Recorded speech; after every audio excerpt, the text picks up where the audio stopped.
Hello everybody, welcome to my channel. Now today we're going to talk about this Word2Vec algorithm.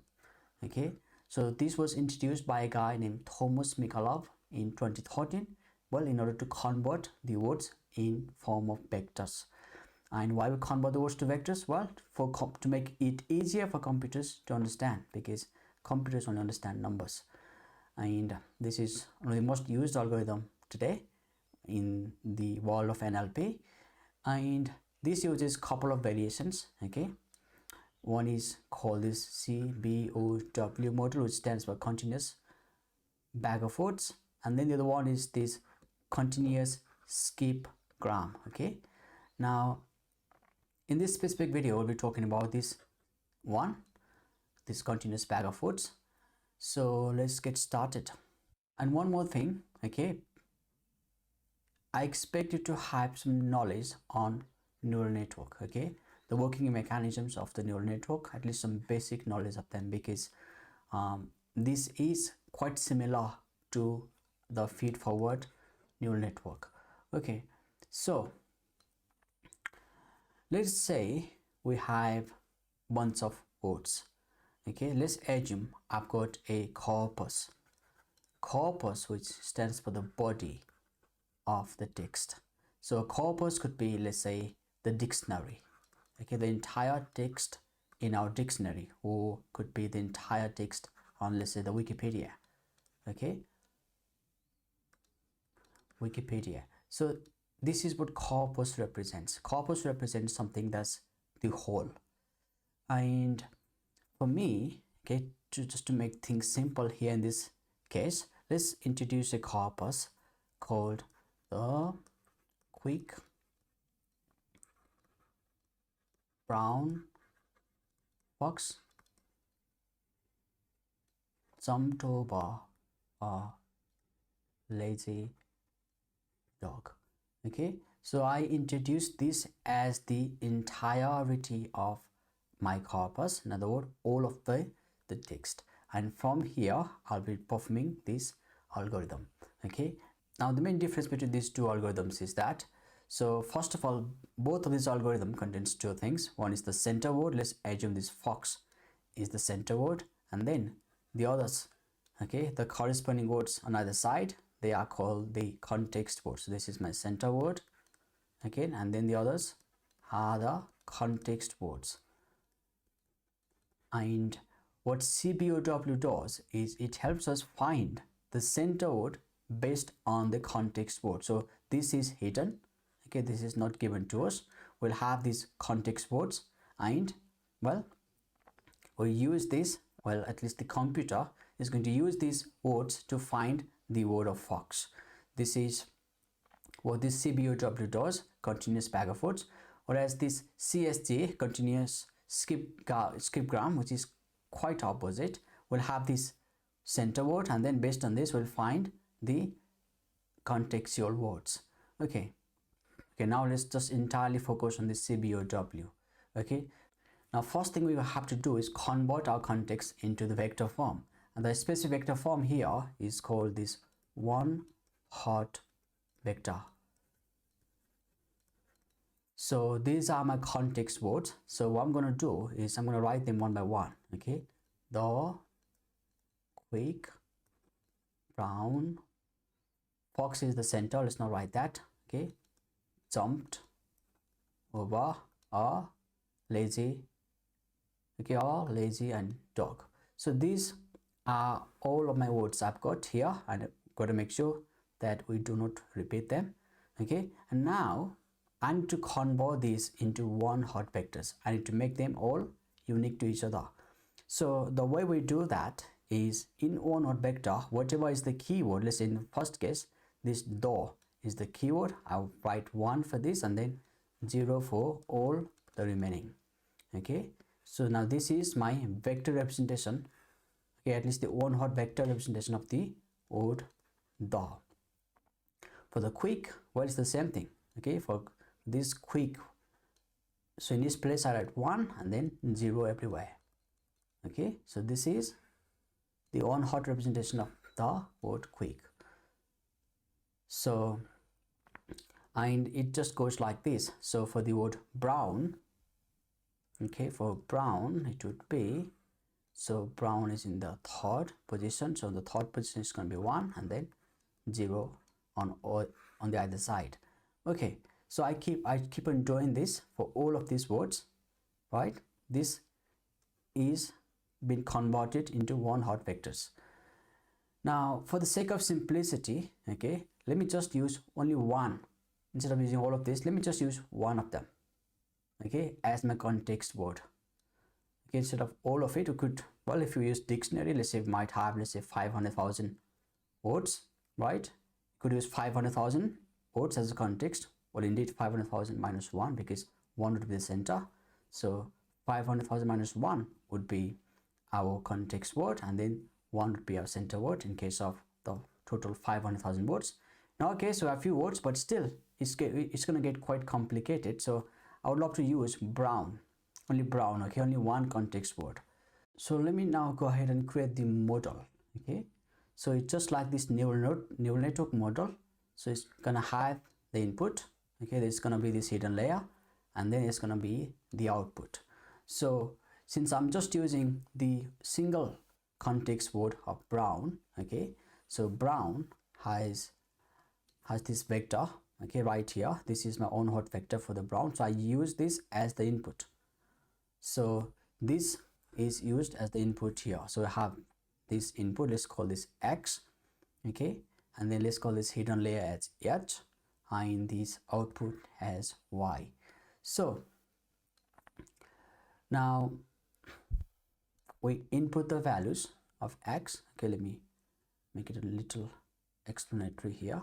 So now since these are all these values it contains, right, as an input just for one of them, so for all of them we will have many other values as well as input, and these are passed, well, through the weights, okay. These links represent the weights, right? So these are my weights, weight 1, weight 2, and so on. So I'll have as many of them as possible, and it is sent to the hidden layer, and just like the feed forward, okay, so we have this X and then we got this weight. So if I'm sending to the hidden layer, so it's going to be W transpose this weight, let's represent it as W transpose X, okay. This is going to be my value of X. So we do one forward pass, okay. Now here it's going to be, here is this W transpose X, okay. And now in the normal neural network, once we perform, well, this computation, we do something called activation, okay. We would pass it through this activation function, and then that would be the actual output. But here, okay, we skip the activation function. In fact, this is quite inefficient. See, this is a one hot vector. It just contains one bunch of zeros and just single one. And if you look at it closely, let's assume I've got this weight. So this weight is my matrix, okay, and these are randomly generated values, okay, the weight values, and I'm performing the multiplication with this one hot vector. And as you can see, okay, all of them are 0 except this value on the third, which means this third value right here, okay, whatever the value I have here, okay, in this third column of this W transpose matrix, okay, this is what the actual value of the word is gonna be. So this word, okay, is gonna have this as the actual values. If I am to use many other words, so many others, right, and so on. So right now this will have this fourth value, because when you perform this matrix multiplication, you see, for this individual vector, okay, only this third value will be valid. See, when you multiply it by matrix, only this will be positive, at least this will contain the value of itself, because we're multiplying by 1, and others all will be 0. So this is now corresponded to this specific value, and this is now okay, the value we have here, which was, this was obviously the result of wt and x, okay, this now gave us the actual vector of our input, okay. So this, let's say for this first guy, it is going to be the wt of, let's say, this specific position. Let's call this position as I, okay, or let's say k. So in our case the k would be, let's say, 3. So k of 3 would give me this specific value, okay. And now this, okay, initially we started off with the one hot vector, right? As you can see here, we started off with the one hot vector for our context word. Now, okay, this is going to be our vector for the context word, okay. This is the actual vector of the context word. So we could write it as, let's say, the v of my context, okay. So this is now the vector of our context word. Okay, now let's move forward, okay. This will come up to here. Now from here, so without applying the activation function, we are passing it forward. Now we have this yet, okay, wt, as you can see, we have this yet here, which is this wtx, and it has become this b context now, okay. This is the vector of the context. So I've got this wtx, which is also this b context. Now to pass it forward, well, this h would be the input for my next layer, right? So here this h is the input, and then this is again going to contain the weights. So let's call this weight hat, okay, which means since h is the input, we perform weight hat transpose h. In other words, h is this b context. See, let's say the next layer is u, okay. Now since h is our wtx, or in other words the v context, so we've got this v context, this context vector, and then w hat transpose times context vector, okay. So this one, the first weight was the w, the second weight we call it as this w hat, and we use this first weight to compute the actual vectors, okay, of our context words. So this one hot was just the dummy vectors we started off with. To compute the vectors, we basically performed w transpose x. That gave us the vectors of our context words. And then this guy right here, this w prime, we call it, okay. Now this w prime transpose, this is going to be our center vector, okay. This is our center vector. So w transpose x gave us the context vector,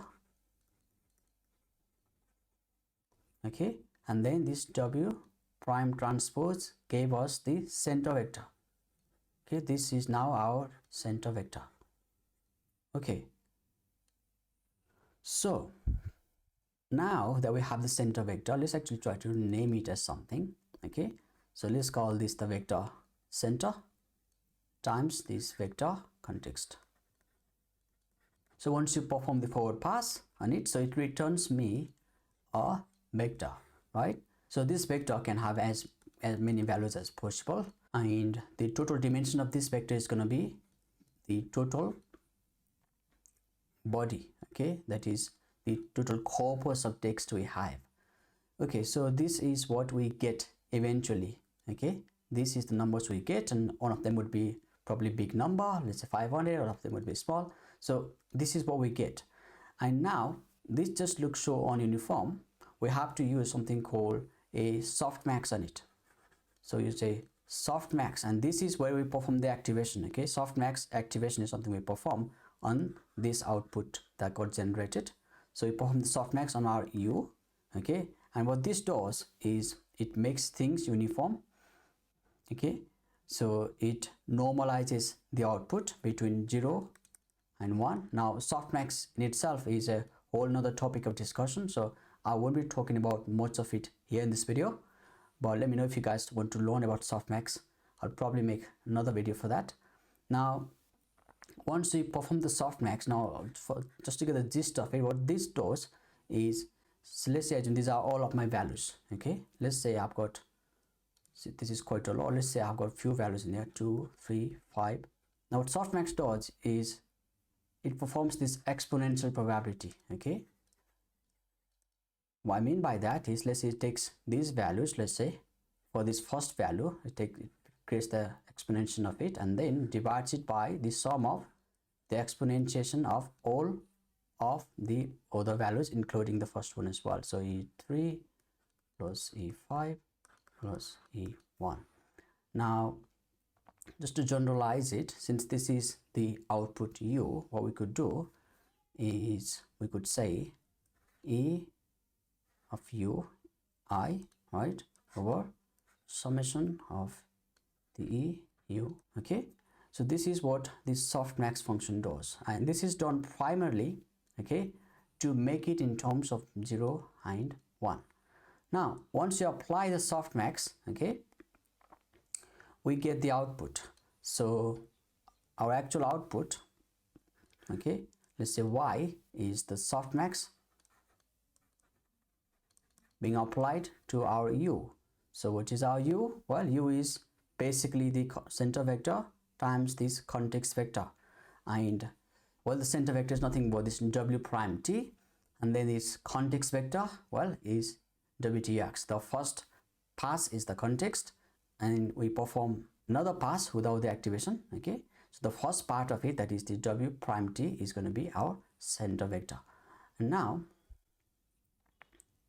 once we have it all, okay, once we get the actual output, well, some might call this as Y as well. I'll just resort to calling it Y. Now once you have this output, see, remember that we've done the forward pass once, we've done the forward pass again, and we also applied the softmax activation on our output of U, right?